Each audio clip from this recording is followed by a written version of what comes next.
കൊടുംതണുപ്പിൽ വലയുകയാണ് കേരളം. മലയോര മേഖലയിൽ അതിശൈത്യമാണ്. ഇവിടെ മാത്രമല്ല, പുതുവത്സരത്തിന് മുന്നോടിയായി ഗൾഫ് രാജ്യങ്ങളിൽ കൊടും തണുപ്പ് അനുഭവപ്പെടുമെന്ന് കാലാവസ്ഥാ നിരീക്ഷകർ മുന്നറിയിപ്പ് നൽകുന്നു. ഓഹോ, വല്ലാത്തൊരു തണുപ്പ്. കേരളത്തിൽ എന്താണ് ഈ കാലാവസ്ഥയ്ക്ക് പറ്റിയതെന്നാണ് എല്ലാവരും ചോദിക്കുന്നത്. മഴയാണെങ്കിൽ പേമാരി പെയ്ത്ത്, വെയിലാണെങ്കിൽ കനത്ത ചൂട്, ഇനി തണുപ്പാണെങ്കിലോ കൊടും തണുപ്പ്. ഒരു രക്ഷയുമില്ല. നിലവിൽ കൊടും തണുപ്പിൽ വലയുകയാണ് കേരളക്കര. മലയോര മേഖലയിലാണെങ്കിൽ പിന്നെ പറയണ്ട, അതിശൈത്യമാണ്. സാധാരണ വർഷങ്ങളിൽ വൃശ്ചികം, ധനു, മകരമാസങ്ങളിൽ അനുഭവപ്പെടാറുള്ള ഒരു തണുപ്പുണ്ട്. പക്ഷേ ഇക്കൊല്ലം രേഖപ്പെടുത്തിയിരിക്കുന്നത് ഞെട്ടിക്കുന്ന തരത്തിലുള്ള തണുപ്പാണ്. വരും ദിവസങ്ങളിലും തണുപ്പ് തുടരുമെന്നാണ് റിപ്പോർട്ടുകൾ. തണുത്തു വിറച്ച് മലയോരം എന്ന് വേണമെങ്കിൽ പറയാം. കാരണം കേരളത്തിന്റെ മലയോര മേഖലകളിൽ തണുത്തു വിറയ്ക്കുകയാണ്. പ്രത്യേകിച്ച് വയനാട്, ഇടുക്കി, പത്തനംതിട്ട തുടങ്ങിയ മലയോര മേഖലകളിൽ അതിശൈത്യമാണ്. മൂന്നാറിലും ഇത്തവണ കൊടും തണുപ്പാണ്. വൈകുന്നേരം 5 മണിയോടെ തുടങ്ങുന്ന തണുപ്പ് പിറ്റേ ദിവസം രാവിലെ വരെ തുടരുകയാണ്. മഞ്ഞുവീഴ്ചയുമുണ്ട്.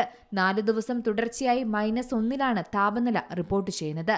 സൈലന്റ് വാലി, ദേവികുളം സ്ഥലങ്ങളിലെല്ലാം താപനില 0°C ആയി കുറഞ്ഞു. കഴിഞ്ഞ വർഷങ്ങളിൽ നിന്നും വ്യത്യസ്തമായാണ് ഇത്തവണ വയനാട്ടിലടക്കം കൊടുംതണുപ്പ് രേഖപ്പെടുത്തുന്നത്.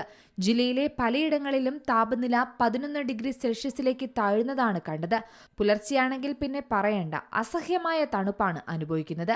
അതിശൈത്യവും മഞ്ഞുവീഴ്ചയും ആസ്വദിക്കാൻ നിരവധി വിനോദസഞ്ചാരികളാണ് ഇപ്പോൾ മൂന്നാറിലേക്കും വയനാട്ടിലേക്കൊക്കെ എത്തുന്നത്. കൊടും തണുപ്പ് അനുഭവപ്പെടുന്ന വട്ടവടയിലാണെങ്കിൽ പുതുവത്സരം വരെ എല്ലാ റിസോർട്ടുകളും ഹോം സ്റ്റേകളും ഫുള്ളായി കഴിഞ്ഞു.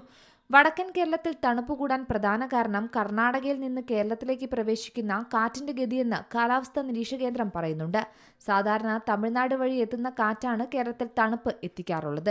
എങ്കിൽ ഇത്തവണ കർണാടകയിൽ നിന്ന് കാറ്റ് വയനാട് ഉൾപ്പെടെയുള്ള വടക്കൻ ജില്ലകളിൽ അതിശൈത്യത്തിന് കാരണമായെന്നും പറയുന്നുണ്ട്.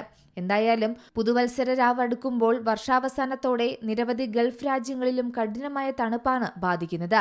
ഇനിയും കൂടുതൽ തണുപ്പ് വരുമെന്നാണ് പ്രതീക്ഷിക്കുന്നത്. കുവൈറ്റിൽ തണുത്ത കാറ്റിന്റെ ആഘാതം ഉണ്ടാകുമെന്നും കാലാവസ്ഥാ നിരീക്ഷകർ മുന്നറിയിപ്പ് നൽകി.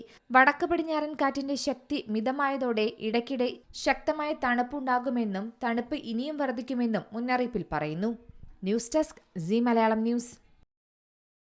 ഏറ്റവും പുതിയ വാർത്തകളും വിശേഷങ്ങളും വിരൽ തുമ്പിലറിയാൻ സീ മലയാളം ന്യൂസ് എല്ലാ ഡിജിറ്റൽ പ്ലാറ്റ്ഫോമുകളിലും ലഭ്യം.